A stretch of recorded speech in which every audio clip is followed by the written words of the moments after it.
Më kuptoni? Qartë, jemi qartë, zonë Seriku, po se jemi në fund. Uja sugjeroj që jo me psikologët shkollore, me psikologët klinik që janë specialistë. Me psikologët klinik, po ka nevojë edhe për... Jo, unë do të mendoja që... Psikologët shkollor janë thjesht e këshillimeve të marrëvajtjes së mësimit të rregull. Për rastin që është familja, siç është zotëria, bashortja, fëmijët, janë në raste klinike që janë të mbartura në kanë dhe akumulim të ankthit, të depresionit dhe normalisht dhe element të shëndetit mendor. Më duhet ta mbyll. Kjo vetëm e këtë. Prandaj do të them vetëm një fjalë. Kjo është çështje që i takon institucionit të Ministrisë së Arsimit. Ju lutem shumë, kësaj radhe mos bëni indiferentin. Shkoni shikojeni çështjen, kapeni hallkat, keni kompetencën më të madhe për të titur të gjithë hallkat. Po, sepse vëmendja është e madhe. Sepse nuk ka fuqi prindi tani në këtë moment.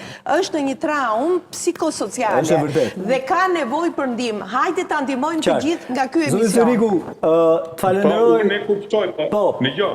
Duhet ta mbyll. Po, duhet ta mbyll. Lexojmë në komente që vën fajin prindrit. Prindi nuk di se ç'bën fëmia në shkollë. Në shkollë prindi i dytë është mësuesja. Absolutisht. Edhe para se të lidheshim bashkë tekstin e vumë tek bashkëpunimi midis prindit, psikologut edhe mësuesit.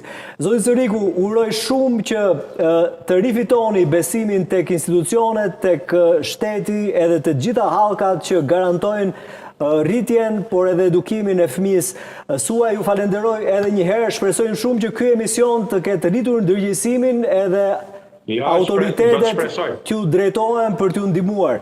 Faleminderit edhe një herë që ishe prezent.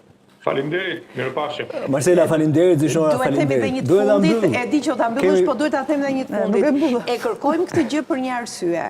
Shkolla dhe cikli ku fëmijët janë e drejtë kushtetuese, sepse janë arsimi detyruar.